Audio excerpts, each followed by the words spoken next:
Então, vamos começar, gente, aí, seguir, ser pontual no horário, um minutinho de atraso só. Queria agradecer, queridos amigos Bruno, Nicolas e Bernardo, pela disponibilidade de vocês. A gente aqui da Landix, a gente está com essa adaptação aí de vida, né, por causa do corona.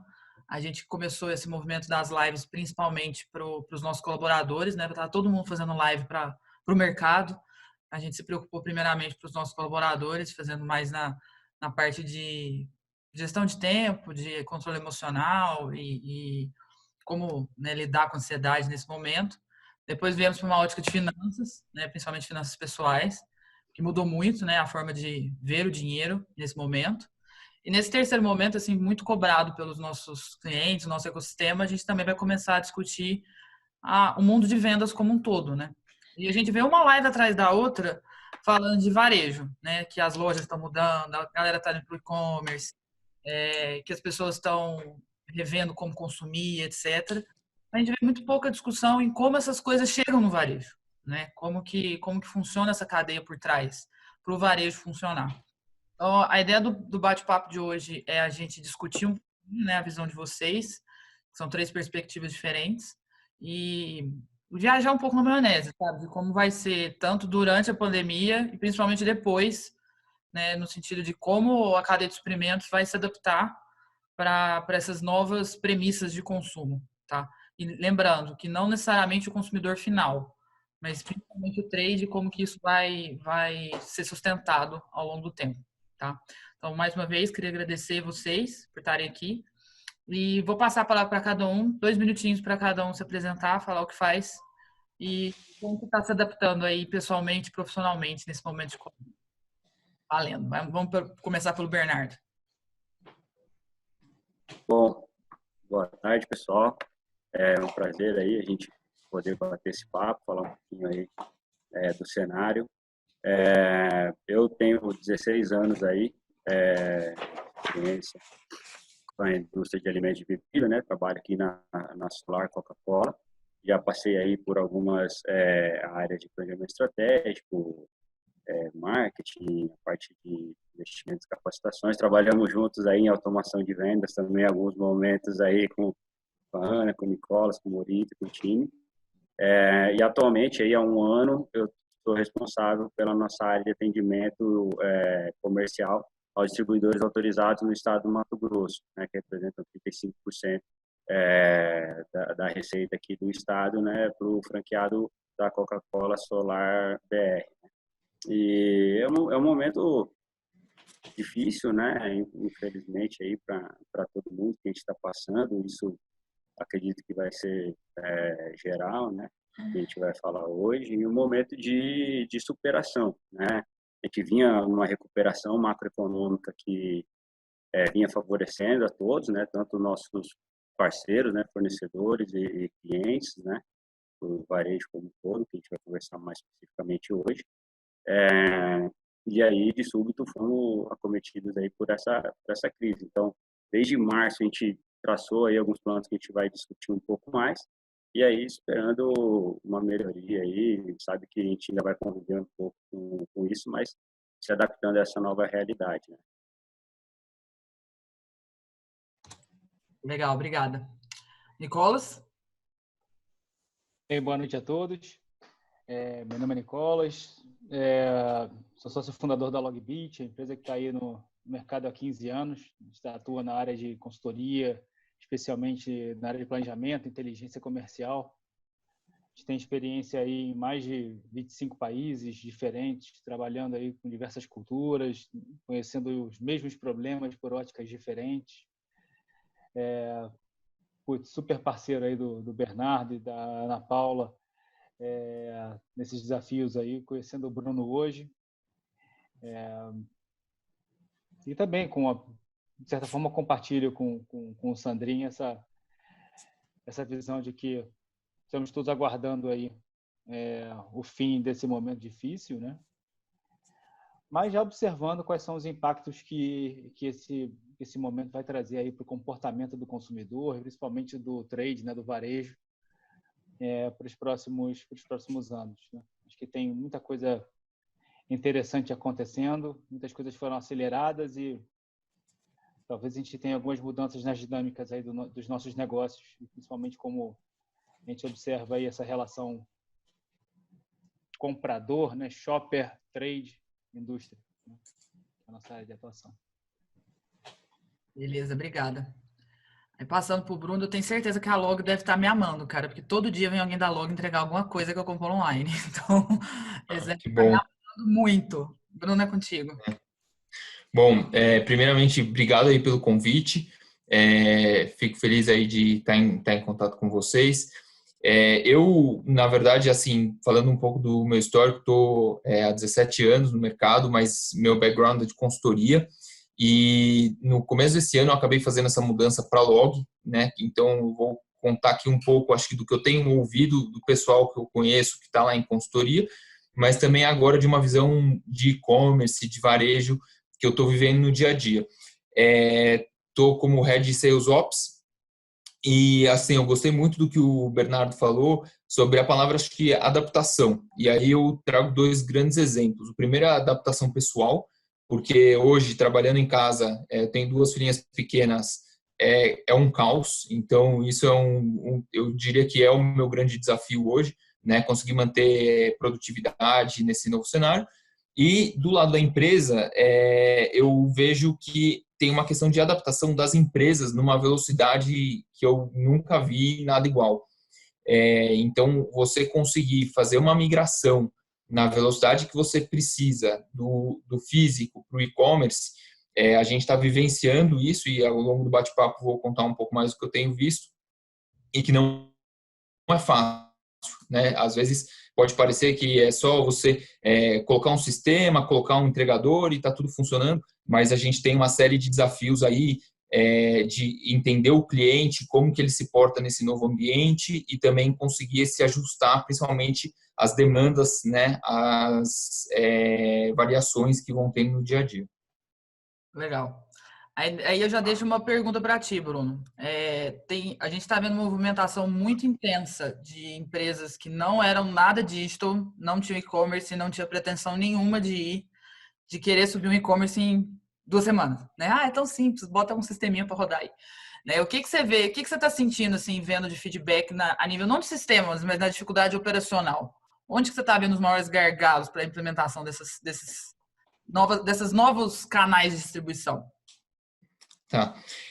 Então, assim, começando aqui um pouco pela Log, o que eu acho interessante é que ninguém estava preparado para conseguir atender e enfrentar os desafios que a gente está passando hoje. Então, eu, felizmente, estou numa ponta que tem tido um aumento de demanda, né? Mas ainda assim, para nós tem sido muito difícil, inclusive, conseguir garantir qualidade, SLAs, no novo patamar que a gente tem trabalhado. Então, esse, do ponto de vista da empresa, é um desafio. Agora, para o cliente, e-commerce, empresa que está montando a estrutura, eu vejo ainda um desafio pior, principalmente porque você tem que aprender a trabalhar nesse novo modelo, você precisa entrar em contato com os parceiros corretos, você precisa ter um sistema de venda robusto para você ter as informações, você precisa estar integrado junto com quem vai fazer o seu delivery e mudar toda a rotina da operação lá no centro de distribuição. E ainda você tem um segundo fator, que até trouxe um case aqui que aconteceu comigo, que você pega, por exemplo, um iFood, que eu fiz uma compra agora no Dia das Mães. Então, a gente pegou, já logo de início, duas datas super, super relevantes em termos de comércio, né, e o Dia das Mães sendo a principal delas, onde muitas operações estão, assim, capotando, né? Mesmo você tendo integrações, empresas que já estão consolidadas, às vezes a demanda vem de um jeito que você não consegue responder. Então, eu acho que isso vai muito na linha da preparação que você tem que fazer, mas que não dá para você querer mergulhar de cabeça de uma hora para outra. Então, aí é um processo de você ir conseguindo ter frentes simultâneas. A parte operacional, que todo mundo já estava acostumado, mudou tudo. Então, eu vejo, por exemplo, muitas cadeias de farmácia que hoje não conseguem expedir, não conseguem fazer entrega porque não tem um bom centro de expedição. Então, todo esse aprendizado, eu acho que os profissionais estão se ajustando e você conseguir fazer essa integração do sistema como um todo é um bruto desafio. Legal. Eu acho sensacional, assim, o que você falou, no sentido de o maior gargalo ser, às vezes, um ponto de expedição. Porque nesses últimos 2, 3 anos, a gente vê uma glamorização das startups, tudo é digital, e todo mundo querendo inventar o novo aplicativo. E ninguém está investindo em WMS, em RP, em centro de distribuição, em comprar caminhão decente, sabe? Aquela parte tradicional da logística, ela perdeu o glamour, né? Porque ela não... É mexer em encanamento, sabe? Não é aquilo que dá glamour para sair na matéria relacionada à transformação digital, entendeu? Então, você vê que é isso que está sendo o gargalo, né? Às vezes não é sua presença no Instagram, e sim sua capacidade de operacionalizar uma entrega de mais um em todo o país, né? Que aí eu acho que é o que pula para o Sandem, né? Aí, Bernardo, conta um pouco como é que foi o impacto aí nesse efeito chicote na Solar como um todo, e por que no Mato Grosso está sendo diferente e no interior de Mato Grosso diferente? A gente estava falando disso antes, mas eu acho que é legal você mostrar essa visão para o pessoal entender que não existe um Brasil só, né? A gente tem vários Brasis dentro do Brasil e nada melhor do que a visão da Coca-Cola para mostrar isso. Sem dúvida. Tem vários Brasis dentro do Brasil, e essa crise também, esse momento que a gente vem vivendo, ele precisa ser tratado de forma regional, né?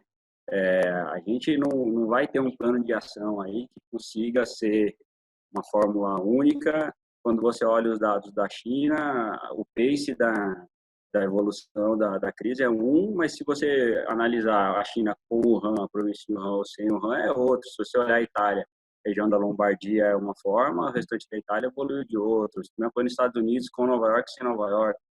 No Brasil, quando a gente olha também os principais centros de uma forma, quando a gente olha o Mato Grosso de outra forma, quando a gente olha dentro do Mato Grosso também, você vai ter ali regiões com realidades totalmente diferentes, né?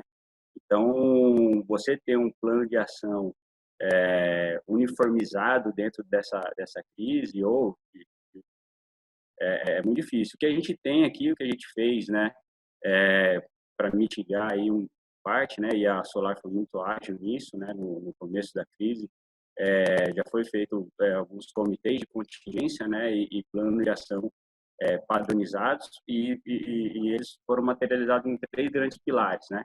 E aí, quando a gente olha para esses pilares aí, o principal dele foi a saúde e integridade, né, dos nossos colaboradores, dos nossos fornecedores, dos nossos clientes, dos nossos parceiros, né. Uma grande força-tarefa e eu acho que isso é primordial aí para o momento, a gente vai falar um pouco depois também, a proteção ao caixa, né, da companhia. Então, como a gente consegue passar por isso de uma forma sustentável, garantindo e maximizando o caixa e reduzindo ao máximo as despesas. E aí, uma última plataforma, e também super importante e relevante, que eu acho que vale a pena até fazer um país para falar dela, que é o formato de apoio a comunidades, né? Uma característica grande dessa crise que a gente vem vivendo é a relevância e eu posso dizer até um senso de solidariedade, né, que a gente vem vendo. É muito importante isso e isso eu acho que foi alavancado, né? Então, a gente vê aí as pessoas cada vez mais no momento de crise é muito fácil o sentimento ser de farinha pouca, meu pirão primeiro, né?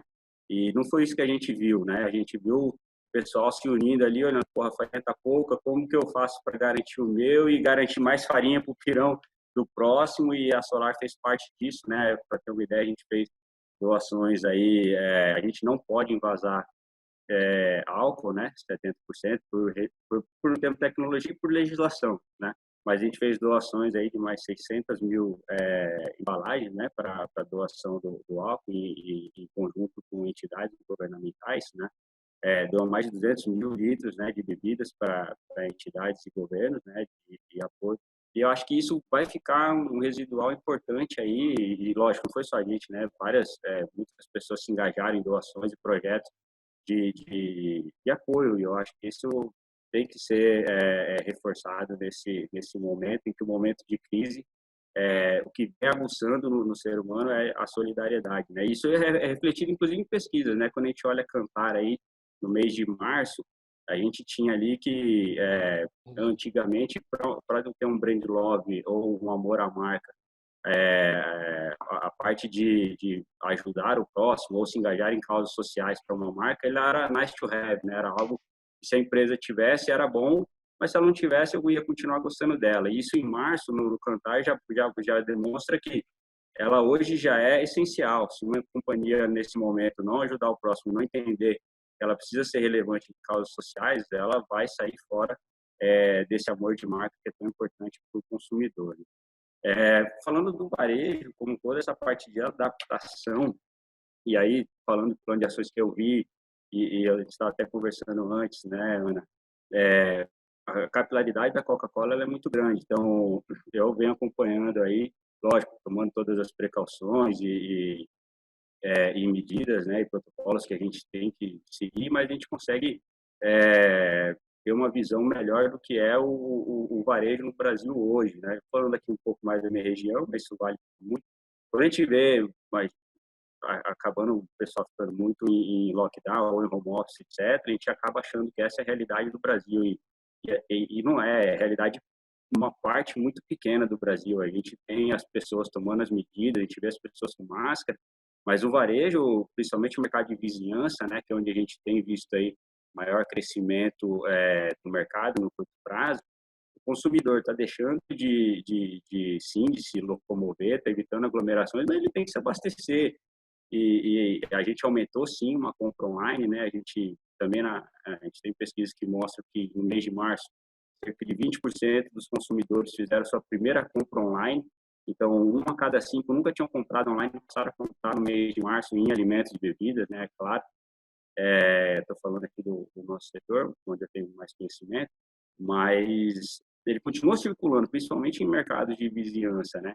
E aí esse mercado como todo teve que se adaptar de uma forma drástica, né? O que eu sempre digo é que a crise ela é um catalisador de inovação, né? Nada como uma necessidade para fazer isso acontecer. E aí é que você falou, ir lá e colocar um Instagram ou algo para fazer um push ali do pedido é uma parte da adaptação, mas a estrutura para que isso aconteça de uma forma ordenada é muito difícil. A gente vê grandes plataformas passando dificuldade com aumento de demanda. O iFood teve atraso, né? Não por culpa dele, mas porque toda a cadeia é movimentada de uma forma mais brutalmente, né, nesse momento. Então, é algo que a gente ainda está numa fase de adaptação e acredito que vai ficar um residual importante para o varejo daqui para frente se adaptar com essas novas tecnologias aí, estruturando melhor o seu suporte. Né? Legal. Obrigada aí por trazer. Você, Nicolas, o que você vê dessa visão de como o varejo tradicional, fragmentado, vai sobreviver ou não? Não, sobreviver todos vamos. A questão é como, né? Eu acho que o que o Bruno e o Sandrinho nos trouxeram aí no primeiro momento me chamou a atenção em 2 pontos. O primeiro, a gente ainda tem que ter, sim, uma visão muito segmentada do problema e das soluções, né? Eu acho que o que o Bruno está trazendo aí com relação à demanda, né, ao aumento de demanda e a falta de capacidade de processar e entregar os pedidos, né, do e-commerce, a gente ainda está falando de um segmento que tem capacidade de pagar, né, por um preço de conveniência, né? Eu acho que lá com o Sandrinho, acho que é um pouco similar, né? A gente consegue ver um aumento da demanda, mas ainda, sim, onde existe esse preço de conveniência, né? Mas a gente já tem visto já algumas movimentações interessantes, né? Da forma como as pessoas estão se comportando na ocasião de compra, né? A gente consegue já observar que as pessoas escolhem lojas mais vazias para fazer as suas reposições, procuram lojas, né, onde se tem a possibilidade, né, de ter uma segurança, né, higiênica e alimentar um pouco maior. Então, me parece que talvez sejam essas tendências aí, né, buscando um pouco mais de segurança, higiene, espaço, né, menos aglomeração. Talvez sejam tendências aí que a gente comece a enxergar como algo mais perene aí, do que pode ficar para o varejo físico aí no futuro, né?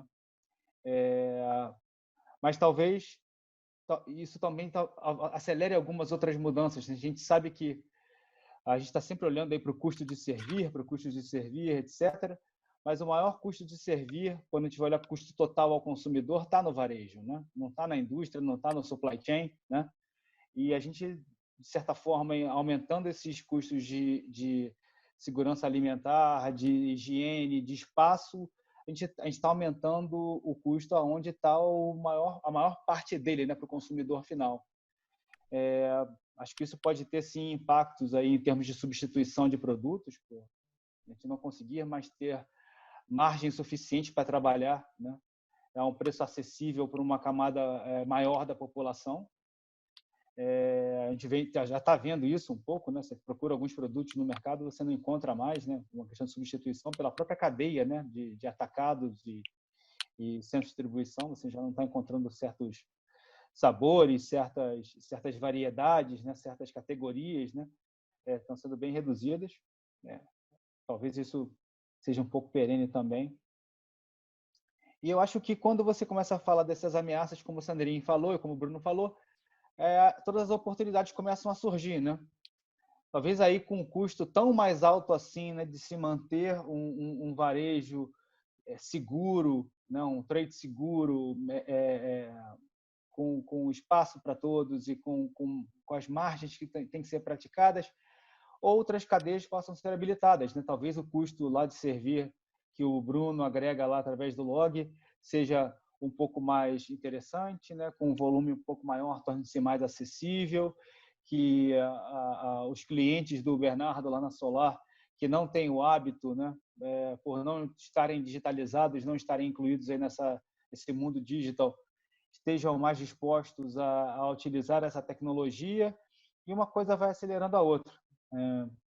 Vejo que a gente ainda tem que observar bastante aí o que vai acontecer, mas as pessoas não vão parar de comer, não vão parar de beber, não vão parar de dormir, enfim, isso não vai acontecer. Tem que entender como isso vai acontecer a partir de agora, né? Legal.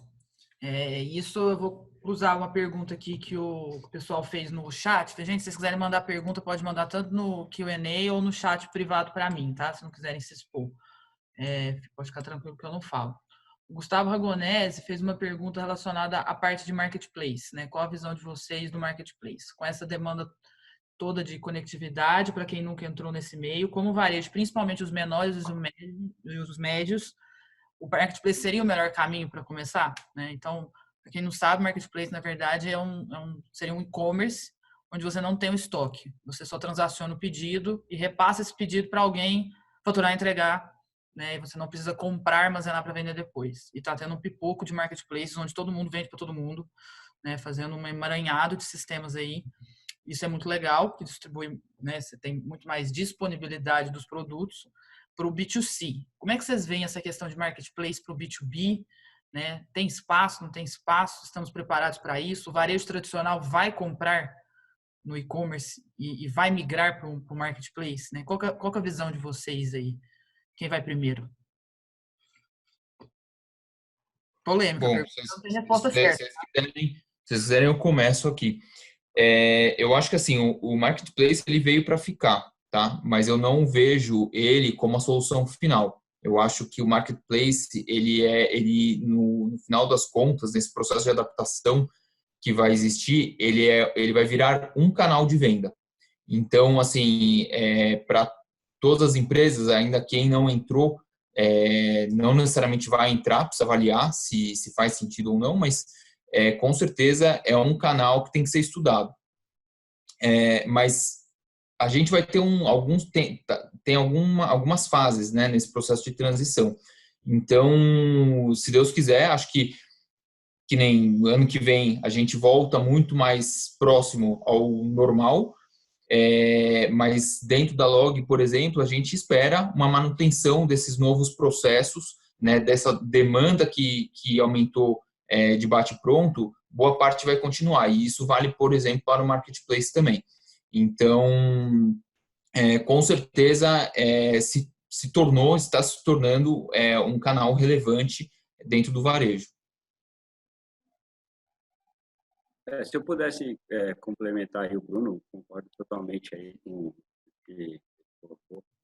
É o momento de revisão e alguns ajustes de processo de profissionalização desse varejo fragmentado, né? É claro que nesse momento vai ser muito importante também o varejo aproveitar para rever o seu modelo de negócio. E essa revisão, como o Bruno mesmo falou, vai fazer sentido para alguns, você ir para outros tipos de canais, e para outros vai bastar algumas adaptações, né? Eu acho que uma coisa é certa, a gente não sai dessa crise da mesma forma que a gente entrou, né? Vai todo mundo ter que se adaptar, buscar novas ferramentas para que se supere e possa passar por isso. Mas não necessariamente a solução vai ser a mesma para todos, né? Principalmente quando a gente olha o nosso varejo tão fragmentado quanto está, talvez não faça sentido o marketplace, mas faz sentido uma adaptação de uma venda por entrega de uma forma um pouco mais até simples, né? Sem ser simplória, mas que você não vá achatar tanto a sua margem aderindo a um canal que não faz sentido para você, né? Então, eu acho que não tem uma receita única aí para isso, vai ter que, na verdade, aproveitar esse momento de introspecção aí para dentro do negócio e reavaliação de vários pontos, e é lógico, o canal de atendimento é um deles. Sim. Eu concordo de certa forma. Acredito que o marketplace possa ser sim um canal relevante, né? Que ganhe relevância no futuro, né? Mas eu tô bem próximo da opinião do Sandrinho. Eu acho que quando a gente vai tratar aí dessa parte de fast moving consumer goods, né? Da parte de produtos, bens de consumo não duráveis, né? Que acho que é a nossa área de atuação. Acho que os bens duráveis aí tem uma dinâmica um pouco diferente, margens diferentes, né? O giro é diferente. Acho que o marketplace faz muito mais sentido aí, mas dentro dessa parte de bens de consumo não duráveis, a grande questão é como é que a gente trabalha essa quantidade de transação com as margens que são possíveis, né? Eu acho que ainda existe um trabalho muito grande quando a gente fala de digitalização de futuro, né? Não no varejo para o consumidor, e sim da indústria para o próprio varejo, né? Eu acho que é a grande área aí de conhecimento também da Ana, e o Sandrinho conhece bastante coisa também. Eu acho que ali a gente tem um ganho muito grande ainda a ser feito, né? Principalmente porque são atravessadores, né? São elos da cadeia, né? A gente está no Brasil, cada elo que a gente coloca na cadeia aumenta custo, aumenta tributação, enfim. A gente precisa racionalizar isso. Existe uma oportunidade gigantesca aí de um grande agregador trabalhar exatamente com esses fragmentados de forma organizada, né? Que é muito pouco organizado, para aí sim a gente conseguir ter informação, estrutura, o supply, a reposição, né? A parte de controle de preços, margem de comissionamento, né? Isso tudo é bem complexo para se trabalhar online sem conseguir organizar toda essa cadeia que existe antes. Então, acho que a gente vai chegar no marketplace para o consumidor do varejo, da vendinha da esquina? Acho que sim. Acho que tem alguns aceleradores, a gente está vendo aí vários, tenho certeza que a Log já está trabalhando com vários deles também, né? Eu já tive contato, pelo menos. Mas tem um trabalho para isso funcionar na escala que precisa funcionar, para alimentar as pessoas, né? E aí eu estou falando classe B-, C, D, E, onde a tecnologia pode, de fato, reduzir custos e aumentar a acessibilidade a produto, a consumo. Eu acho que tem um trabalho bem grande a ser feito ainda no supply, e não no marketplace, no digital em si. Na minha visão, o marketplace é a parte fácil. A questão é a gente conseguir ter custo de servir que fecha a conta, entendeu? E principalmente o varejista querer substituir o vendedor por um canal digital, e não só, por exemplo, da Coca-Cola, e sim de seus 325 mil fornecedores que batem lá todo mês para vender alguma coisa, né? Então, imagina a vida de um dono de um pequeno varejo, né? Cada dia vai um vendedor de uma grande indústria com seu sisteminha, querendo fazer a promoção incrível desse produto por apenas tantos reais e pedindo um monte de exigência e tendo que equilibrar isso tudo, né? E do outro lado, uma das coisas assim, a Log eu vejo menos com esse problema, tá? Eu acho que dessas empresas que estão trabalhando com last mile, com essa questão dos entregadores, etc., a Log eu acho que ela tem um posicionamento bem bacana. Mas eu tenho críticas muito duras aí ao Uber Eats, ao iFood e outras do tipo, principalmente pelo preço absurdo que eles estão pagando de CAC, entendeu? De que é o custo de aquisição de cliente, e ela acaba sendo que subsidiando esse custo da entrega. E ela está má acostumando o consumidor, entendeu? Então, assim, dando um exemplo prático, por exemplo, essa semana eu fui comprar ração pro meu cachorro, eu tenho um pequeno zoológico aqui em casa. Eu fui comprar ração pro meu cachorro, com uma ração cara, eu sei que ela é cara, e sempre compro de um fornecedor local, que inclusive é cliente nosso, a gente gosta muito deles. E liguei lá e perguntei, R$ 289. Entrega no mesmo dia. O saco de ração gigante, né? Aí eu entrei na Amazon, a Amazon tava 219, frete gratuito. Como assim? Entendeu? 289 para 219 com frete grátis. Entendeu? Ração cara, prêmio. Eu falei, gente, peraí que tem alguma coisa muito errada. Eu liguei para a dona da empresa e falei, ela falou assim, tem como competir não. Tem desde CMS em Minas, mas todo o investimento que a Amazon está fazendo para ganhar mercado e, sabe assim, literalmente o consumidor vai lá e se apaixona por esse preço, óbvio, e não entende que esse custo não é sustentável. Em algum momento vai ter que ter um reposicionamento de preço para o consumidor. Não faz sentido, gente, você comprar uma marmita de R$ 12 no Loop com entrega grátis e o negócio vem do outro lado da cidade. Quem está pagando? A conta.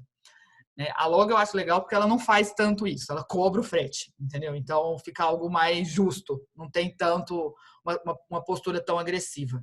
Mas quando você vê isso na cadeia como um todo, né, quando você vê principalmente a indústria querendo montar modelos de atendimento um pouco mais digitais, ela competir é muito complicado, porque se repassar o custo real, não pratica o valor, não fecha a conta. Entendeu? Você imagina você entregar uma caixa de KS em cada casa, gente. Vamos lá, tradução para quem não é muito Coca-Cola. Né? Uma caixa de Coca-Cola pequenininha na casa de cada consumidor não fecha a conta para Coca-Cola. Entendeu? Essa mudança do supply para trabalhar com pedidos pequenos, de produtos que têm uma margem pequena, com giro alto, ainda não tem mágica. Né? E a Amazon está fazendo isso muito bem no mundo inteiro, mas a gente sabe que é com um saco de dinheiro gigante por trás, né? Então, como é que vocês veem isso, né? Essa questão dessa complexidade que a gente tem a nível de logística brasileira, país geográfico, complexidade tributária, vários intermediadores no caminho, né? Todo mundo querendo botar sua margem e, assim, para mim a conta não fecha. Eu não consegui ver fechar ainda. Eu não sei o que é tendência e o que vai se manter, sabe? E tá todo mundo correndo atrás de digitalização, só que o povo não sabe fazer conta. As grandes empresas estão sofrendo para fazer essas contas de rentabilidade, de margem de contribuição certa, considerando esses modelos tão complexos de logística fracionada, com, sabe, assim, milhares de dezenas de SKUs, né? Qual que é a visão de vocês relacionada a isso? Vai, Bruno, que a casa é tua. Ficam passando por outro. Eu acho que assim, a verdade é que está todo mundo aprendendo. Ninguém ainda tem a pílula mágica, tá? Mesmo, por exemplo, na Log, tem uma questão de roteirização ainda, por exemplo, que a Coca-Cola é uma das melhores empresas que eu já vi trabalhar nesse aspecto, justamente para você conseguir reduzir esse custo. Então, para muitos negócios, realmente a conta não fecha. Por outro lado, vou dar um exemplo de uma empresa grande e um exemplo de uma empresa pequena que tem se repensado para montar um modelo de negócio que funcione. Então, a gente tem, por exemplo, a Ambev, que montou o Zé Delivery e tem um volume mesmo para quantidades pequenas. Tem algumas empresas maiores que têm subsidiado esse custo. Então, por exemplo, supermercados, você vê lá, às vezes tem um frete de R$ 3,99, de R$ 5,99, você pode ter certeza que esse custo não paga, mas eles estão subsidiando porque hoje, no momento crítico que estamos, é o jeito de fazer negócio, né? Mas tem algumas outras empresas, né? Tem uma da indústria da moda, chamada Amaro, que tem montado toda a sua estrutura para o e-commerce. E aí ela consegue fazer esse custo fechar porque ela reduz, por exemplo, todo aquele custo de CD, todo aquele custo de T1, T2. Então, uma parte, eu acho que da beleza dessa transformação que a gente vai passar, em alguns setores, é perguntar o que realmente faz sentido eu ter, né? Faz sentido eu ter 20 mil lojas? Então, vai ter um processo aí de avaliação muito crítico. E para o pequeno varejo, aí eu vejo ainda, assim, hoje na prática, eu não acho que exista uma boa solução, tá? Mas eu vejo a Log e algumas outras empresas já pensando em soluções de bairro, em soluções que permitam com que o mercadinho faça entregas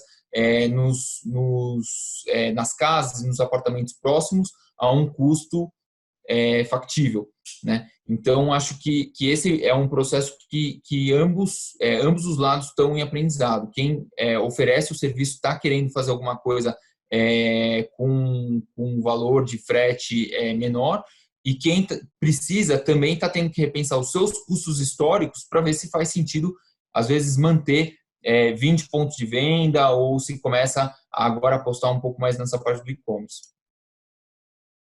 Legal. E vocês, Sandrinho e Nicolas, com essa visão mais de indústria de bem de consumo? Vou dar uma viajada aqui antes do Sandrinho botar o pé no chão aí, que eu acho que o Sandrinho tem uma visão bem pragmática aí dessa questão, né, Sandrinho? E para uma ótica bem mais industrial. Realmente, assim, acho que sem a gente organizar, né, os fundamentos, principalmente aí daquilo que nos atrapalha, né, em termos de cadeia, logística, acho que essa parte que você mencionou de tributos, isso para mim é fatal, né? Fatal. O Sandrinho trabalha numa grande indústria, consegue perceber o quanto só é possível operar entre unidades da federação com eficiência, exatamente por conseguir ter um investimento altíssimo, né, em infraestrutura, em logística, em capacidade de produção, né? Eu acho que enquanto a gente não tiver essa questão tributária resolvida, realmente para o pequeno, senta e chora. A gente vai ficar trabalhando aí no mercadinho de bairro, vai ficar trabalhando aí no preço de conveniência, e a gente vai ficar evoluindo aí com tecnologia com quem pode pagar por isso, né? Mas para trabalhar em grande escala, a gente tem que resolver questões estruturais grandes antes, né? Mas, supondo que nós estivéssemos aí no mundo perfeito, né? E já que a gente está falando de futuro, do futuro do varejo, né? Acredito sim aí que, como a Ana mencionou, né, a gente tem a capacidade sim, de começar a colocar o varejo como o centro do nosso trabalho, né? A gente fala isso o tempo inteiro, mas acaba que dentro das empresas a gente está olhando para a nossa estratégia dentro de casa, a gente está olhando para a redução dos nossos custos, está olhando para a redução das nossas eficiências, estamos olhando para a redução ou aumento das nossas margens e assim vai, né? A gente está olhando muito pouco para o varejo, né? Olhando muito pouco para o trade em si, né? Aquilo que ele precisa. E como a Ana falou, você vai conversar com qualquer dono de mercadinho de esquina ali, você vai entender que o cara tem 100, 150, 200 ou mais fornecedores, falando um pequeno varejo, falando um Walmart da vida não, né? Ele tem 200 fornecedores, né? Então, eu gosto de brincar falando isso. Imagina se todos esses fornecedores tivessem uma interface digital de marketplace, de compra perfeita, assim, neural, ligada no cérebro, né? Que você pensa e o produto aparece.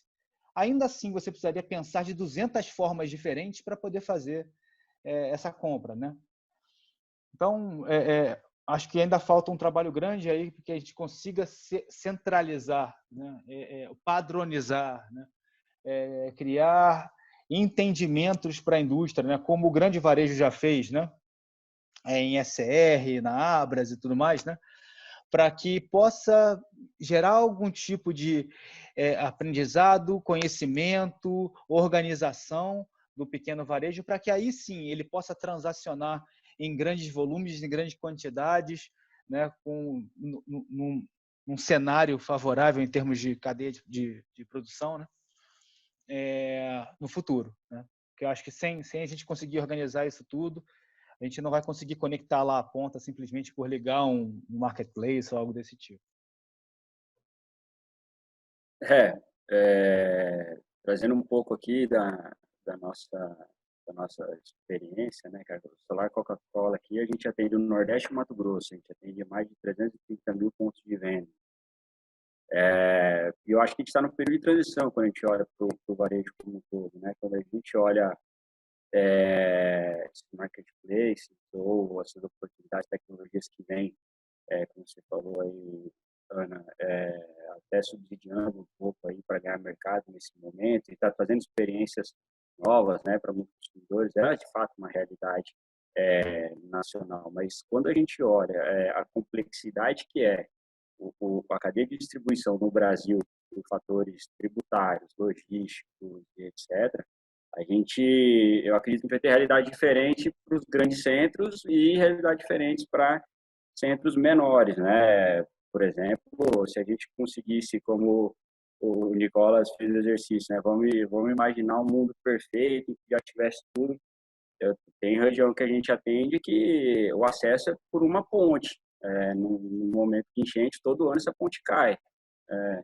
Se não é aquele cara do varejo regional que vai e atravessa a ponte de uma forma criativa, se for alguém centralizado no escritório, não vai ter esse tipo de solução ainda.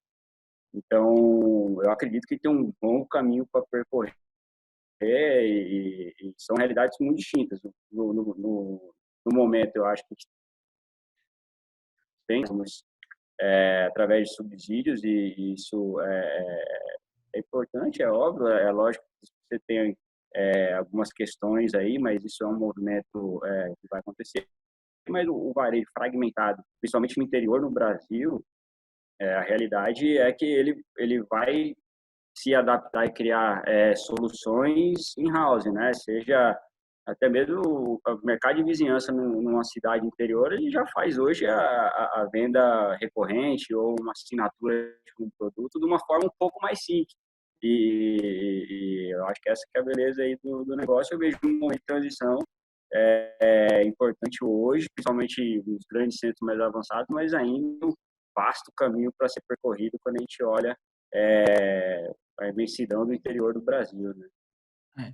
E nesse ponto, uma das coisas que eu vi em algum desses relatórios, assim, que eu acho que está sendo uma grande inversão de tendência, se você pegasse há um ano atrás e perguntasse assim, qual era o futuro do atacado?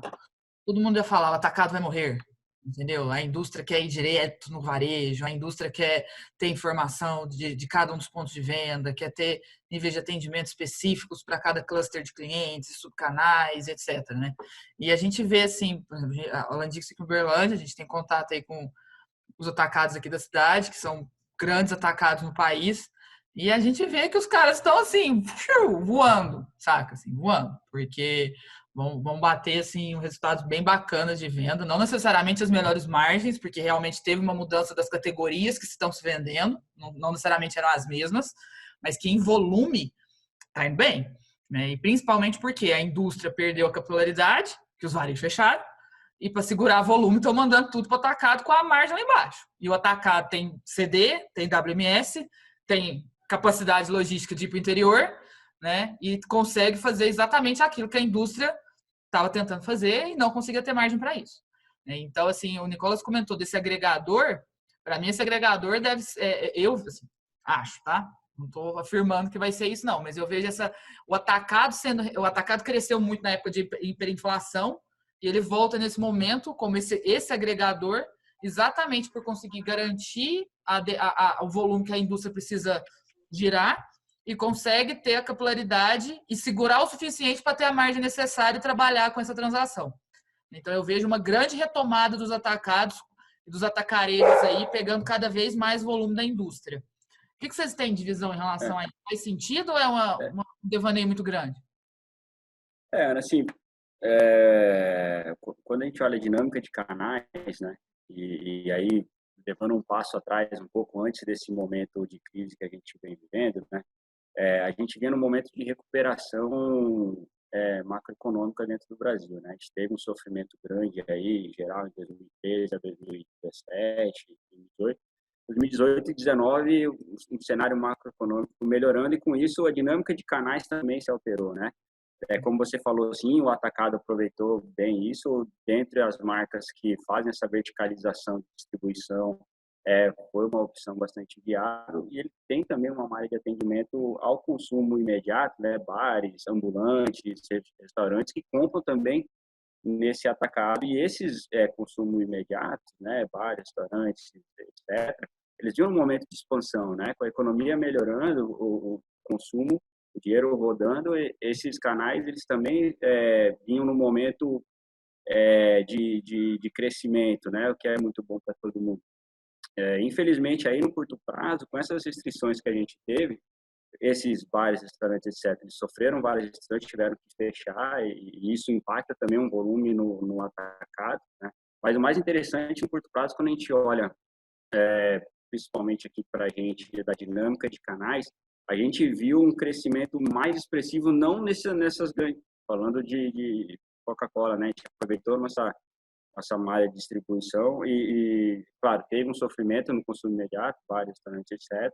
Porém, não foi atacado o grande driver de crescimento em março e abril. A gente viu um crescimento, principalmente em abril, muito forte em mercado de vizinhança. E aí a leitura que a gente faz disso é que aquela mercearia ou aquele supermercado de bairro, ele ganhou uma importância grande, visto que o consumidor estava evitando fazer deslocamentos grandes, né? Evitando aglomerações, fila, etc. Ele acabou optando não ir fazer essa compra de estocagem lá, mas fazer essa compra no mercado de vizinhança. Esse mercado de vizinhança, inclusive, lançando um monte de ferramentas como entrega, etc., que eles não tinham, né? Então, essa dinâmica de canais aí no curto prazo foi um pouco nesse sentido, né? Mercados e mercearias ganhando mais relevância em detrimento de hipermercado, atacados e, lógico, do frio, né? Como a gente chama, né? Bares, restaurantes, lanchonetes, e tiveram um grande sofrimento. Eles compensaram parte disso, né? Com iFoods, deliveries, etc. A gente teve um trabalho forte com nossos parceiros aí para trabalhar mais a nossa venda nesses food aggregators, né? A gente tinha uma venda média associada à Coca-Cola de apenas 20%, 16% em alguns lugares. Então, a gente conseguiu recompor um pouco dessa venda nesses canais ali, mais um consumo muito maior aí em lojas de bairro, né, devido a essa restrição de evitar aglomerações e deslocamento, etc. Legal. Assim, acho que se tem alguém aqui para falar desse tema, são, assim, vocês dois, com certeza. Foi curioso que o último projeto que eu fiz como consultor foi justamente desse canal de venda. E aí, assim, acho que eu não tenho uma visão tão... Atacado ou do Food Aggregator? Isso, de atacado. Tá? Não, foi meu último trabalho no ano passado como consultor, e eu não tenho, acho que, uma visão tão atualizada como o Bernardo, né, que contou agora desse momento que nós estamos hoje, mas eu, assim, tenho muita certeza de que o atacado, ele é uma grande força.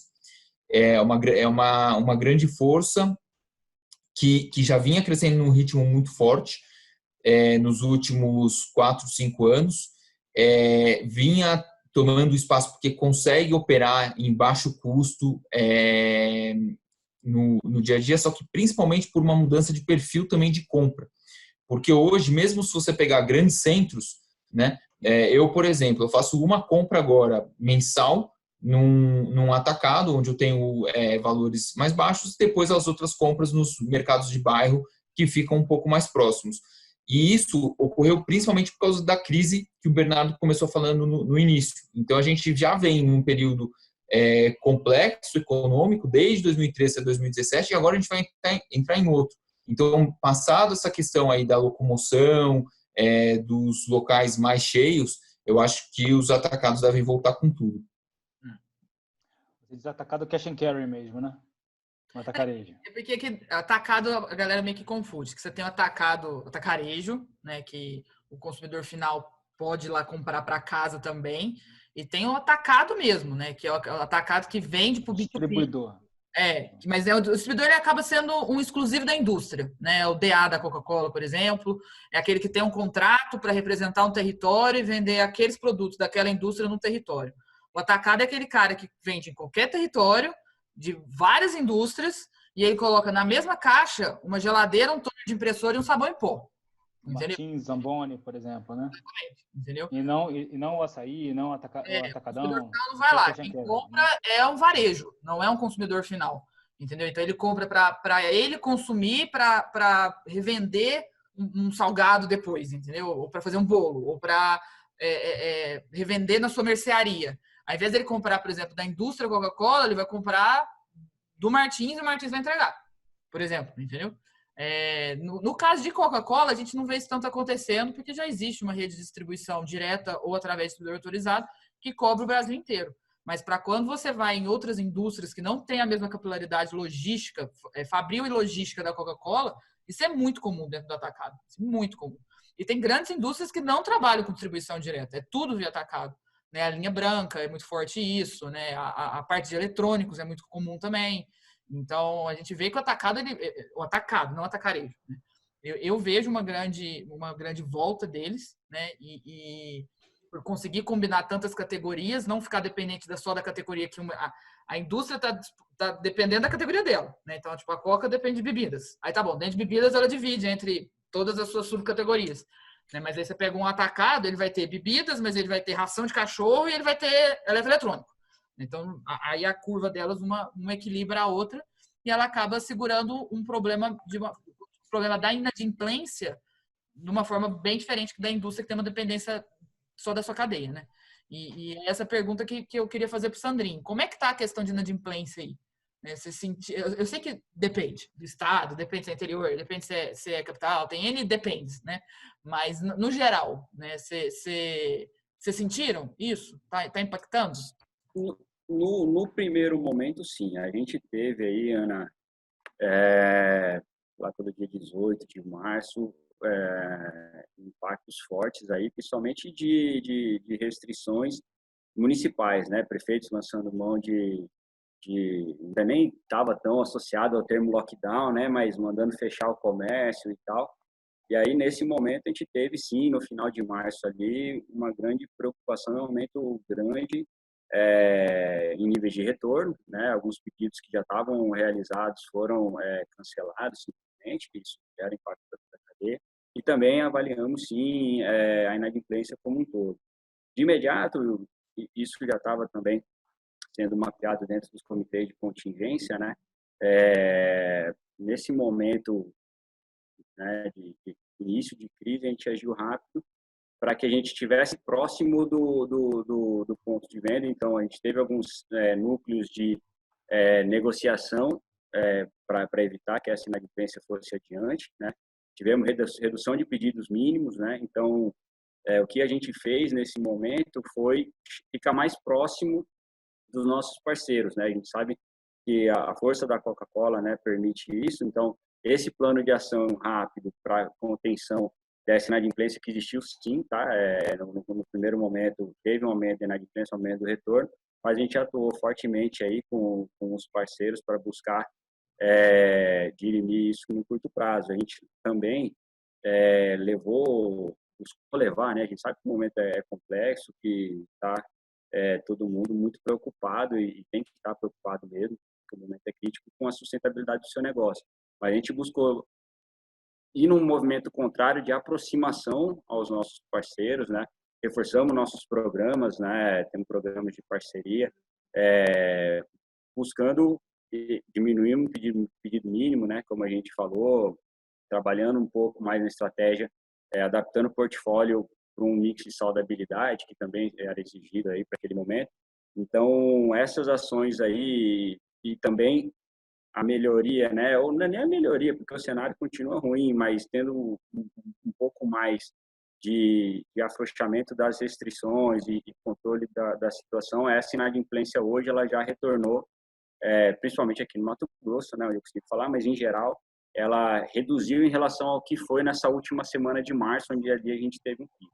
Depois agora continua assim em níveis em que a gente vem acompanhando e trabalhando fortemente aí, buscando estar mais próximos claro, essa rede de apoio é muito importante para que a gente saia fortalecido dessa crise, né? A gente tem experiências aí de outras crises, né, em que a gente, em 2013, 2014, a gente viu aí algumas empresas indo para guerras de preço ou deixando, verticalizando mais o volume e deixando alguns mercados desabastecidos. A ideia foi justamente o contrário, a gente tentar nesse momento entender, saber da responsabilidade e sustentabilidade do negócio de todo mundo e saber que isso vai passar e trabalhar nessas causas aí que aconteceram no curto prazo. Isso tem dado bons resultados, tá? E voltaremos cada vez mais fortes, né? É. É. Essa questão da inadimplência ela é complicada, assim. Eu estou recebendo uns comentários aqui enquanto vocês vão falando, que a gente tem dois momentos, né? A gente tem, primeiro, o pânico, né? Tipo, o mundo vai acabar. Aí todo mundo para de gastar dinheiro. Aí todo mundo segura a caixa, corta custo, tenta aumentar a linha de receita, corta custo de cá, renegocia todos os fornecedores, aplica a medida provisória de redução de folha, demite tem que demitir, mesmo que não precise, mas para melhorar o resultado. A gente vê todo esse movimento, né? Mas como o Nicolas disse, todo mundo precisa comer, em algum momento as pessoas voltam a consumir. Né? Então, assim, eu vejo essa questão, por exemplo, pela ótica da Coca-Cola, né, que é bebida extremamente acessível para todo mundo, o pessoal estocou quando viu que ia dar merda, né? Tipo, vamos comprar. Aí os grandes AS aí, as redes estocaram e depois aí baixou um pouco. Aí voltaram a comprar. E acaba que o volume está girando aí nos mercados de bairro, para consumo futuro, e ok. Mas e num segundo momento, quando o consumidor não tiver crédito para comprar? Às vezes nem tiver crédito, não vai ter liquidez, essa é a palavra. Ele não vai ter liquidez para tomar a Coca-Cola no seu almoço, entendeu? E o efeito cascata disso, que vai às vezes gastar de 60 a 90 dias de hoje para chegar. Como é que vocês veem isso? Isso é um apocalipse mesmo que vai vir ou não? A gente vai conseguir ter outras formas de girar esse dinheiro? Uma certeza que a gente tem que ter na hora de comentar sobre esse momento é que a gente está no meio de vários unknowns, né? Está no meio de desconhecidos que a gente nem sabe que a gente desconhece. Então, é difícil falar assim, em 60, 90 dias como vai estar o consumo e renda, né? O que a gente tem... É pela ótica do cartão de crédito, entendeu? Em quanto sim, tempo a galera sim. paga o cartão, entendeu? Mas é mais desse motivo que eu falei 60, 90. O que a gente busca aí nesse momento em que o horizonte de previsão é baixo, é a gente fazer frente à caixa, né? Então, cash is king, vamos trabalhar ao máximo incremento de receita. E aí o que você falou, esse momento de pânico geral no mês de março, ele foi inclusive até um pouco prejudicial, porque a gente entrou com alguns afastamentos, MPs, etc., férias, e quando foi ver, correu um risco de desabastecimento de atendimento do nível de serviço no mercado em abril, porque não foi tão ruim. E aí, nesse momento, qualquer caixa que você deixa de vender ou uma receita que você não tem, vai fazer falta, né? De fato, é uma preocupação, sim, como vai ser o consumo daqui para frente. A gente tem visto aí subsídios, né, de várias formas a consumo, né, que são super importantes. Agora, a gente não sabe qual é o fundo disso e assim, sinceramente, é bem difícil de poder comentar como é o fluxo de renda daqui para frente. No momento, a gente vem sendo otimistas, né, apesar de que a gente sabe que com o aumento do desemprego, etc., é um risco que tem aí pela frente que precisa ser considerado. Sim. E a gente fica nessa questão, nessa de olhar sempre o comercial, o supply, né? O relacionamento com o trade, né? Mas eu acho que nesses momentos de crise profunda, né? Como parece que a gente está entrando, né? De um problema retroalimentar o outro, né? Invariavelmente marketing, desenvolvimento de produto, né? Vão ter que agir aí para conseguir buscar soluções que não vão estar simplesmente na nossa capacidade de abastecer ou de reabastecer ou de atingir o mercado, né? A impressão que eu tenho é que a gente vai ter que fazer alguns movimentos um pouco mais radicais, né? mais estruturados, né? Mais drásticos do que simplesmente olhar aí para a cadeia. Mas também, por um outro lado, olhando para a cadeia, nossa área de de domínio, né, do que a gente domina, a crise acelerou muita coisa, né? Você vê muita mãe, avó fazendo transação no banco pela primeira vez, você vê muita família fazendo chat, web, Zoom, né? Enfim, sem querer fazer propaganda de ninguém aqui, utilizando várias ferramentas aí de colaboração para conseguir se conectar com os seus amados, seus parentes, seus amigos, e até mesmo para trabalho, né? Acho que muita coisa foi acelerada aí, né? Essa velha guarda, né, que sempre foi uma barreira aí para uma adoção tecnológica, né? Ela foi também introduzida a tecnologia no susto, né? Então, talvez tenhamos aí questões bem negativas, né, com relação ao medo, que eu acho que podem perdurar por algum tempo, mas não por muito.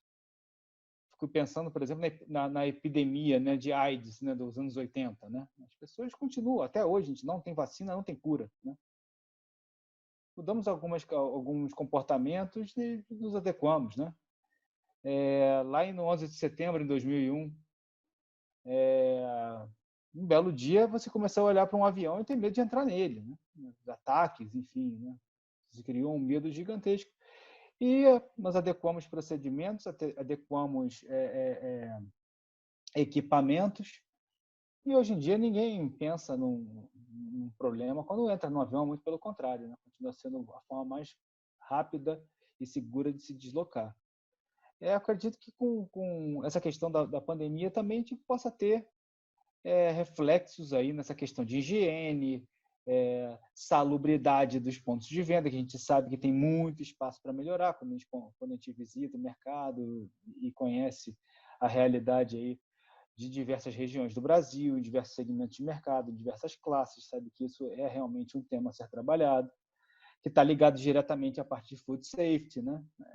Então, acho que talvez tenha algumas adequações aí a serem feitas. Talvez o digital nos ajude, talvez não diretamente com a venda nesse primeiro momento, mas talvez nos ajude aí a trazer mais segurança para que as pessoas possam se deslocar, consumir, né? Sair de casa, se relacionar de novo com um pouco mais de tranquilidade, tendo a tecnologia aí como aliado. Legal. Uma das perguntas que eu recebi aqui do Lucas, que é mais direcionada para o Sandrin, eu fiquei até com um pouco de medo de perguntar, às vezes eu estou perguntando atrevida demais, tá? Você pode dar uma resposta genérica. Vocês tiveram alguma mudança assim significativa na estratégia de embalagem, né? Do tipo, vamos vender menos lata e agora vamos vender mais pet produtos, por causa da questão de consumo futuro, etc. O que já teve que ajustar essa questão de planejamento de portfólio? Seu áudio estourou, Ana. Deu uma microfonia aí, mas eu consegui entender a pergunta, tá? Vocês estão me ouvindo bem? Sim, perfeito. Tá bom. Fiquei preocupado de ser o meu microfone aqui. É ótima pergunta, tá, Lucas? E lógico que a gente responde sim, com prazer, né? É claro que ninguém esperava, né, quando a gente estava olhando ali, outubro, novembro, nosso planejamento do ano, ninguém estava fazendo adaptações de portfólio para atender uma crise dessa, né? Essa crise ela demandou adaptações e agilidade aí nas soluções. E isso ainda acontece, né? Com certeza, não só a gente, mas praticamente todo mundo está ou deveria estar olhando para o seu portfólio e avaliando daqui para frente o que faz sentido. O que a gente teve aqui,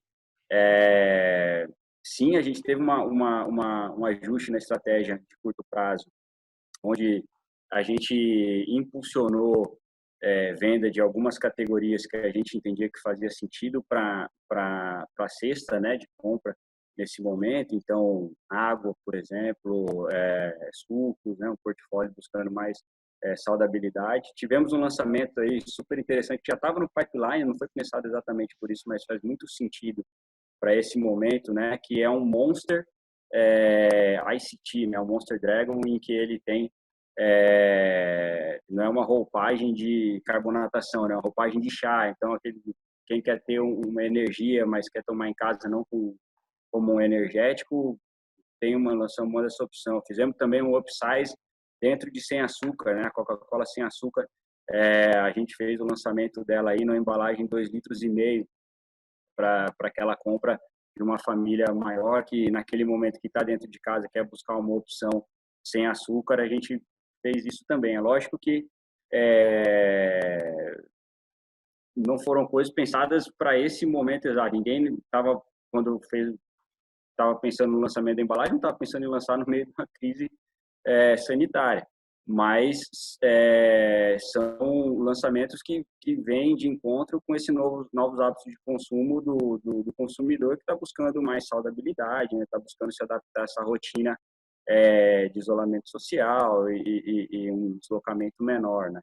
E aí, esse ajuste em estratégia, né, como a gente falou aí, em algumas categorias que fazem mais sentido para o momento de curto prazo, e com certeza estamos, e eu acho que todo mundo está olhando para o seu portfólio e reavaliando daqui para frente, né, o que deve ser, o que deve fazer mais sentido, olhando os novos hábitos do consumidor com certeza nesse novo normal aí que já é realidade. Aí, nessa mesma ótica de categoria, Bruno, vocês que atendem diferentes indústrias, diferentes e-commerces e, por isso, diferentes categorias, né? Uma das análises que a gente sempre faz, assim, fica olhando, é como que hoje Maslow faz sentido, né? Quando a gente olha a pirâmide de Maslow, o que é Maslow? Né? E eu acho que isso, ela muda conforme quanto dinheiro você tem, quais são seus valores, qual que é a sua cultura, né? É quase um olhar antropológico para Maslow que tem que ser feito diariamente. Eu acho que essa pandemia está todo mundo revendo, né, consciente ou inconscientemente, a grande maioria das pessoas é de forma inconsciente, o que é básico e o que é supérfluo, né? Muitas das coisas que eram obrigatórias, né? Tipo, não, eu tenho que ir na manicure toda semana, senão eu vou morrer. As pessoas estão entendendo que não, isso não é uma verdade, porque isso não é tão importante, por mais que você tenha esse dinheiro, né? Você não dá o mesmo valor para isso, né? E vocês que têm uma visão de várias categorias diferentes, vocês perceberam essa movimentação, né? De coisas sendo gastas de forma, uma prioridade diferente, com um ciclo, uma frequência diferente, né? O que você já conseguiu observar olhando aí o seu giro? Esse ponto eu acho super interessante. Antes até de falar das categorias que eu acompanho, é engraçado como o Maslow só teve uma mudança muito drástica em relação a como ela foi estruturada, porque hoje comunicação e internet acho que passou até comida, né? Eu sempre falo isso na base da pirâmide, é Wi-Fi e internet. O Wi-Fi virou, exatamente. Então, mas tirando isso, assim, até eu estava fazendo algumas anotações aqui antes da gente começar a conversa, e isso é muito, muito interessante como mudou. Provavelmente todo mundo já tem lido alguma coisa a respeito. Em primeiro lugar, obviamente, comida, que é um ponto que já era esperado. Farmácia também, medicamentos, está muito forte. Agora, eu até queria fazer um desafio aqui para vocês adivinharem qual que era um top 3 que está bombando e não era esperado, né? Mas como tem muita gente aqui, eu vou falar direto que é pets. Por incrível que pareça, pets, a parte de e-commerce está subindo assim. Eu sei justificar isso. Eu arrumei um gato e um cachorro a mais nessa pandemia. Quase passarinhos, dois girafas e um Só eu mudei a curva. Então isso assim me chamou bastante atenção, né? Que é uma parte aí do mercado que vem muito forte. E por outro lado, o que chama atenção também é que às vezes alguns setores que talvez você considerasse que ficasse um pouco de lado, ele está se reinventando. Então eu comentei, por exemplo, de moda. E moda é muito interessante, a forma como as empresas já estavam se preparando. Essa é uma mudança, por exemplo, que eu acho que vai permanecer muito forte. Então, era sempre uma questão, como que eu ia vender uma roupa, se a pessoa não serviu. Já tinha vários serviços que estavam testando, mandar a roupa para casa do cliente, depois vai buscar, mesmo sem a pessoa pagar. Tem outros serviços agora, principalmente a parte de roupas usadas, também que está tomando uma proporção maior. Então, isso depende muito do setor, né? Mas, sem dúvida nenhuma, roupa é um. E aí, assim, até não é do meu mercado, mas eu achei interessante, por exemplo, a parte automobilística, que é uma das que mais está sofrendo e mais vai sofrer ao longo desse ano. Já vi algumas propagandas, por exemplo, do pessoal levar o carro para você fazer o test drive na sua casa. Então, mesmo assim, mercados que você vê que é mais tradicional, que é mais complexo fazer mudança, todo mundo está se mexendo. Legal. Uma outra pergunta aqui que foge um pouquinho, mas ela é bem polêmica. Cadê a pessoa que perguntou? Foi Marcelo, não sei, Marcelo alguma coisa. O que vocês estão vendo com essa questão da lei seca? Que alguns estados, tem um estado que já implementou e proibiu o consumo de álcool durante a pandemia. Eu achei que isso fosse Piauí, meme. se não me engano, né? Acho que foi Piauí. E assim, tanto pela ótica, né, ser humano, né, quanto pela ótica de controle social, quanto pela ótica industrial mesmo, né? Tipo, em ambas as óticas. O que vocês veem disso? A Coca distribui Heineken, tá, gente? Para quem não sabe. Então, existe esse... Só para deixar claro. Na verdade, assim, Ana, todas essas medidas, qualquer medida, né, que tem sido tomada, toda ação vai ter uma reação igual ao contrário. Então, eu acho um pouco, eu não tenho a expertise para poder comentar uma decisão, né? Eu imagino, né, e espero que todas as decisões estão sendo pautadas dentro do que é melhor ali para a população. Pessoalmente, né, eu acho um pouco um contrassenso. Você tem uma linha tênue aí entre você tomar uma decisão regional que não está pautada ou não está alinhada à ciência ou a nenhum protocolo de nenhuma autoridade de saúde, né? Você restringir o consumo de bebida de amanhã até domingo numa região X não vai fazer um efeito benéfico. E assim, não só essa decisão, mas tem muitas decisões aí que são controversas, né? Você restringe o transporte público, o transporte privado, você vai aumentar a aglomeração do transporte público. Então, assim... Muito achismo, né? Pouca ciência e muito achismo. Eu sou um mero vendedor de Coca-Cola para conseguir comentar uma decisão brilhante dessa é meio complicado. Qualquer comentário é pessoal aqui. Exatamente. Eu estou na linha do Sandrinho. Acho que quem tem que comentar sobre a crise sanitária, quem é especializado aí em questões sanitárias, em infectologia, e a única coisa que eu posso emitir é uma opinião enquanto cidadão, né? Que observa aí o quanto é importante monitorar os nossos governantes e o quão autoritárias as ações podem ser com uma velocidade muito grande, né? De novo, estou lembrando lá da década de 80, estou lembrando da época de 2000 lá das Torres Gêmeas, né, do 11 de setembro. Eu lembro que uma das coisas que eu li foi que era proibido tocar Rage Against the Machine na rádio, por exemplo, nos Estados Unidos. Não podia ouvir música de protesto. Então assim, acho que tem sempre alguém com espírito autoritário retrógrado aí, pronto para botar para fora as suas intenções. Mas se houver algum tipo de suporte científico e para ação, com certeza eu vou ser o primeiro a parar de beber e o primeiro a voltar a beber quando desproibirem. Perfeito. Aí vamos para o nosso encerramento. Eu vou fazer a pergunta para os três, eu queria a visão dos três, e já deixa a mensagem final de encerramento aí para a gente não alongar mais. A figura do vendedor, né, nesse mundo pós-pandemia, não durante, mas pós, se torna mais ou menos importante, considerando que a gente vai ter muito avanço da tecnologia, tá? E o que vocês veem que veio para ficar e o que é só uma tendência que não é verdade, entendeu? Nesse sentido, do consumo como todo e da cadeia de distribuição. E obrigada mais uma vez por por estarem aqui.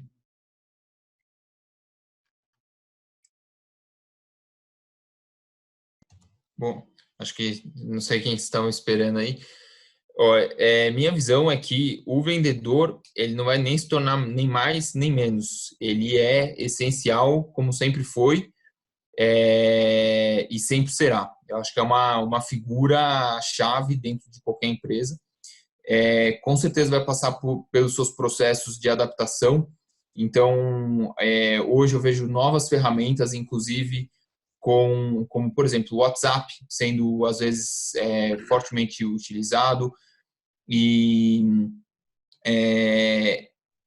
esse processo não vai mudar, ele vai permanecer. O que eu acho que tende a ser muito relevante, eu vejo hoje, no momento de pandemia, na Log, o nosso time comercial tem uma forte atuação junto ao time de operações, justamente por causa daquele primeiro comentário que eu fiz, onde a gente precisa conseguir garantir que a operação não vai capotar, mesmo com flutuações de demanda, com crescimentos às vezes inesperados dentro de um determinado dia. Então, essa parte do Sales Ops, né, onde você faz toda a parte de planejamento e acompanhamento, eu acho que ela é fundamental, a participação do comercial. Isso é uma mudança que eu tenho visto muito forte nesse momento. E acho que para o futuro vai ter uma mudança, principalmente para grandes cadeias, para quem tiver com uma tecnologia mais robusta, que é você passar a ter a informação do consumidor, né? Então, falando de novo, por exemplo, da indústria de moda, que está bastante parada, eu vejo aqui em casa, por exemplo, minha esposa recebe comentários, ofertas de várias vendedoras, então o pessoal está se adaptando, e com o passar do tempo, com as compras sendo feitas mais pelo canal eletrônico, você vai conseguir, inclusive, falar, olha, eu tenho desconto exclusivo para você, eu tenho uma venda aqui adicional para você. Então, isso eu acho que vai mudar muito a forma do vendedor atuar, porque sempre que ele tiver essas informações, tiver uma inteligência comercial por trás, vai oferecer mais ferramentas para ele. Perfeito. Obrigada. Eu também tenho essa visão de que quando a gente questiona a relevância do vendedor, eu acho que a gente questiona a relevância do vendedor dentro do processo de racionalização que nós temos feito dessa figura ao longo dos últimos 10, 20 anos, né? A gente vem reduzindo custo, reduzindo atividades, tornando elas cada vez mais mecânicas, mais automatizadas. A expertise aí do Bernardo, do Sandri e da Ana, exatamente nessa área, né, de racionalização, ganhos de produtividade. Eu acho que, nesse sentido, acho que estamos chegando ao esgotamento de um ciclo de racionalização, né? Mas eu acho que ele abre um outro, né? Onde a gente começa a ter aqui a possibilidade de pedidos de reposição, né, feitos eletronicamente. Nós temos a automação em diversas frentes aí, em diversos elos da cadeia também, né?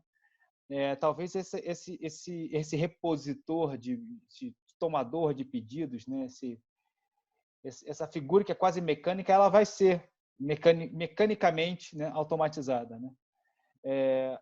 Mas o papel do negociador, o papel do mediador, né, da pessoa que vai entender como duas engrenagens, né, gigantescas, né, uma indústria com uma estratégia de marca, produto, preço, vai atuar numa outra engrenagem, né, de um outro tamanho, que gira numa outra velocidade, talvez até numa outra direção, né, que vai atuar com consumidores, com cidadãos, né, com compradores, né, que têm as suas necessidades locais, né? Ter um ser humano capaz de negociar é essencial, né? Como uma embreagem mesmo entre essas duas grandes engrenagens. Então, eu acredito que o papel do vendedor dentro dessa jornada de racionalização, ele esteja talvez sim chegando ao fim, mas inicia um outro ciclo aí de vendedor enquanto ou a figura para criar valor, para conseguir ser a embreagem entre essas duas grandes engrenagens aí, que só tende a ganhar relevância e não pode ser automatizado de forma nenhuma. Relações humanas não serão automatizadas.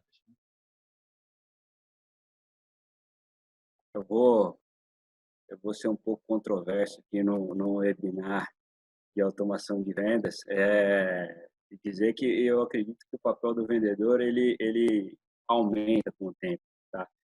Mas eu não estou indo em discordância do Bruno e do Nicola de jeito nenhum, tá? Estou totalmente on board aí com isso, mas o que eu queria trazer aqui para a gente fechar é que o que é o vendedor, né? O Nicola é um dos melhores vendedores que eu conheço. A Ana também, né? Então, o nosso lema aqui somos todos vendedores. E o que o Nicola disse, para mim, eu tô 100% de acordo.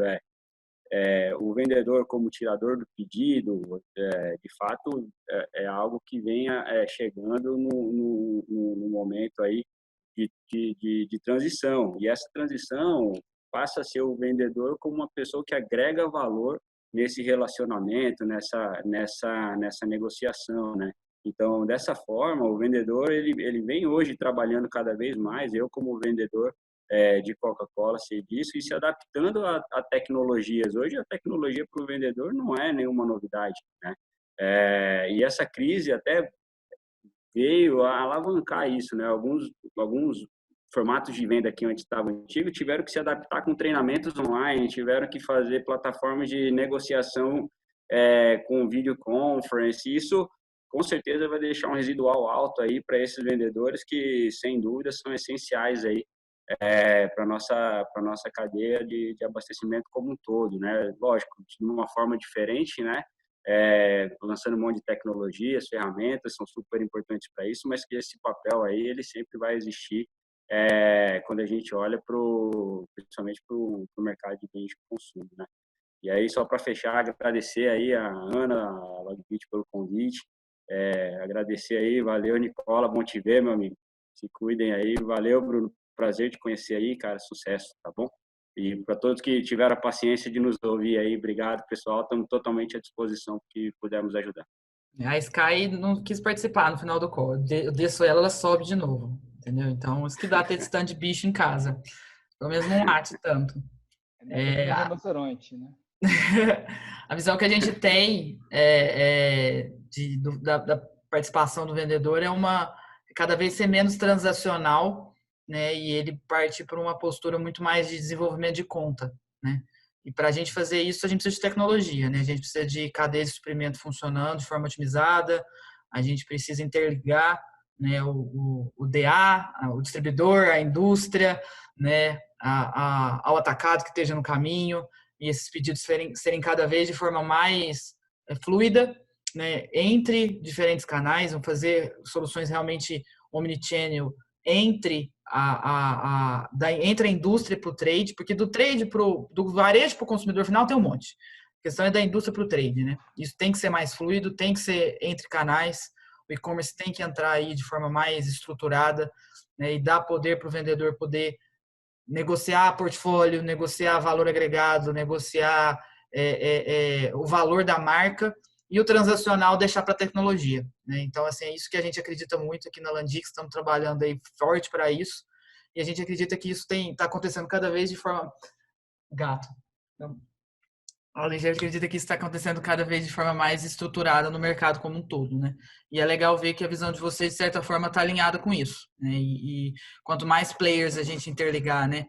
Conectar a log com uma indústria que conecta com o e-commerce, que conecta com aquilo, o vendedor ser um grande orquestrador disso tudo, a gente consegue empoderar o vendedor, manter emprego, gerar emprego e principalmente gerar emprego, reduzir o custo de servir e principalmente o consumidor ser atendido, né? Que é o objetivo aí de todo mundo como um todo. Vamos encerrar um pouquinho, 5 minutos antes do prazo.